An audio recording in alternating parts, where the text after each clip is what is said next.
In this video, we're going to go way outside of beginner land into intermediate and actually into advanced land a little bit.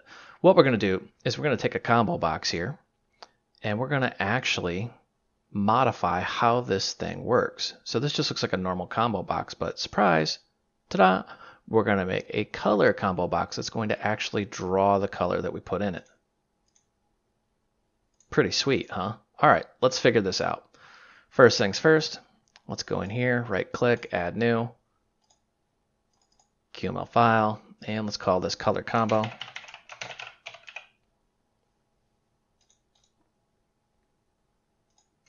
Let's go ahead and say import Qt quick .controls. Again, do whatever version you feel like. I'm just doing 2.3. We're going to change this item here, and what we're going to do is well, it's kind of hard to describe. So here's the documentation. We're going to owner draw a component. We're not doing true owner drawing in the sense that we're not drawing the entire component from scratch. We're only doing one little subset of it. So we're going to say combo box, and I'm trying to really kind of dumb that down, not to insult your intelligence. It's a very complex topic. So here's our combo. Inside our combo, we need a model. So I'm going to say model, and we're just going to simply give it some colors. I'm going to say red, green, blue. I'm just making some colors up as we go here. Yellow. And before you ask, yes, you can 100% do an actual color code, but I'm going to say orange. All right, so far, nothing spectacular, just a normal combo box. Let's go ahead and let's look at something interesting here. If we control and space and then type in D, you see delegate. Ooh, shiny. Remember, anytime you see the word delegate in QML, we're talking realistically about how to render the item on the screen. That means, you guessed it, we can actually start rendering these things. So I'm going to say item delegate. Bang. So what the item delegate does is it allows us to determine how each item in our model is going to be drawn. This is extremely cool, but it can also be extremely frustrating. So I'm going to say root.width. We could have also said component.width, but I'm just trying to be extremely obvious what's going on here. And highlighted.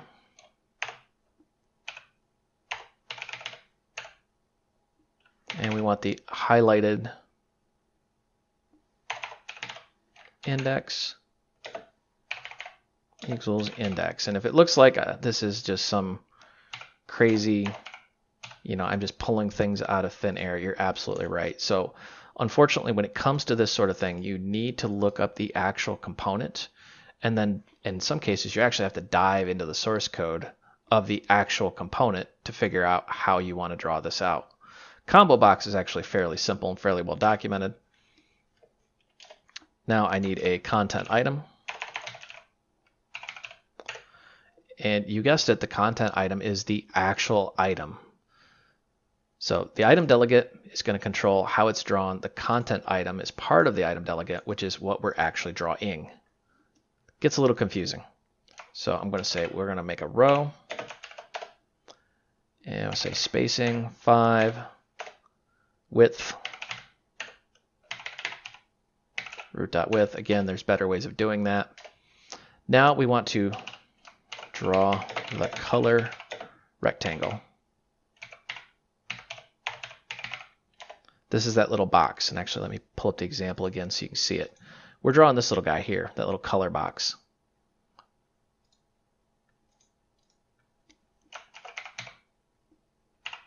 Now, in other languages and frameworks, this can get very complex very quickly because then it's like you're grabbing a pen and a brush and you're drawing things out. Now, with QML, it's pretty straightforward. So we're going to say anchors. We want the vertical center is going to be the parent vertical center. And let's go ahead and say we want the width to be 10, height to be 10, border dot width is going to be 1. Border color is going to be black.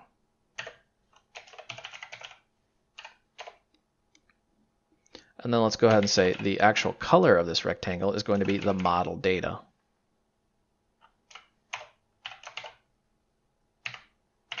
Now, in case you're wondering what the model data is, remember it's going to go through this every single item.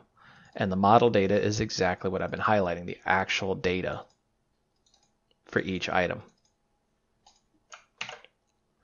All right, so we've got that. Now what we need to do is add the text.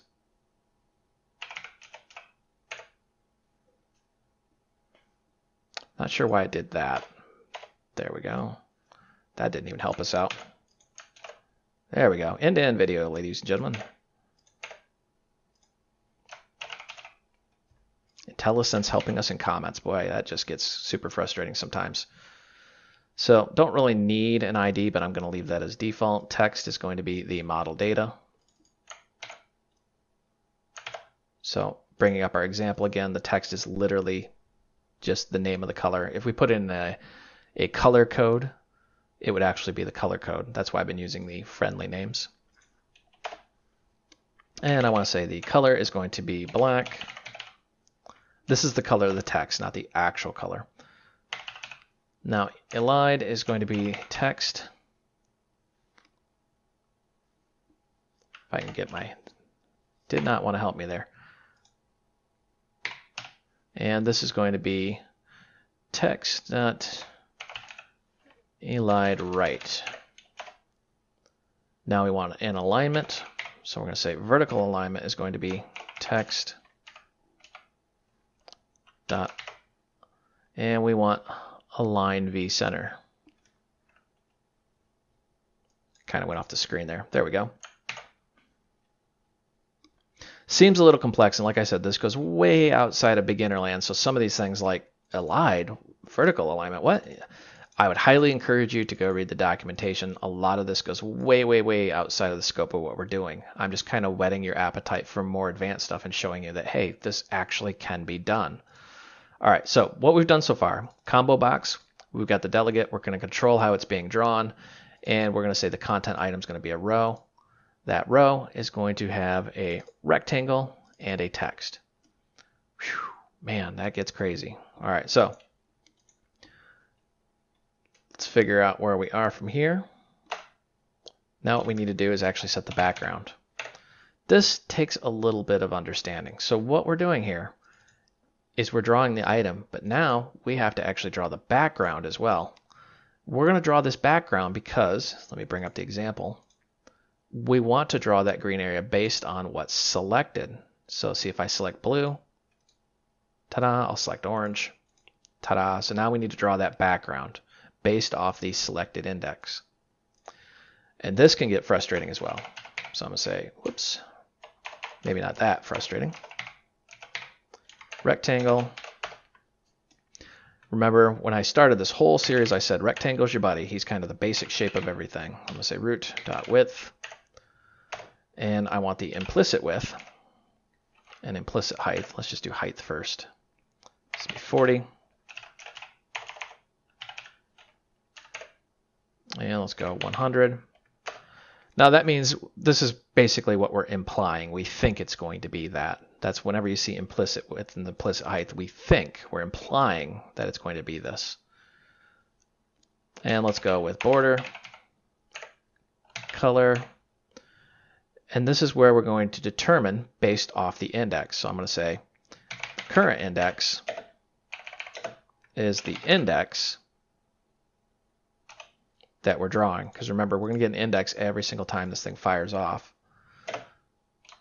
If it is, then I want it to be green.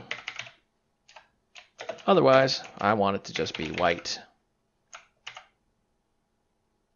This little guy is going to be our buddy for the next one as well, so I'm just going to copy him, and I'm going to say color, and bang. So if the current index is equal to the index, then I'm going to say light green. Otherwise, I want white. So looking at our example, let me select blue. So you can see we've got green border, light green background. That's exactly what we just did there. May seem a little bit confusing, and I do apologize if I explain this horribly. I'm trying to explain it under the level of knowledge we currently have. But basically, we're populating a combo box with items, and then we are taking full ownership of how these items are being drawn on the screen for each individual item. All right, let's kill this example, and let's flip over to our main, and I'm going to just, you guessed it, we're going to just add it. I'm going to say, whoops, color combo, and I want this ID, let's call this CMB color, and anchors, and I'm going to center in parent.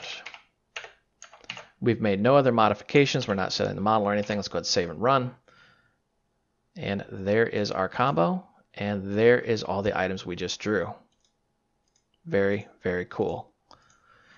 Now this leads to the possibility of, well, pretty much anything you can imagine. The fact that you can owner draw individual components means you can take complete ownership of this, and you can put images, you can put names, you can put animations, whatever you want in these things. It gets extremely cool.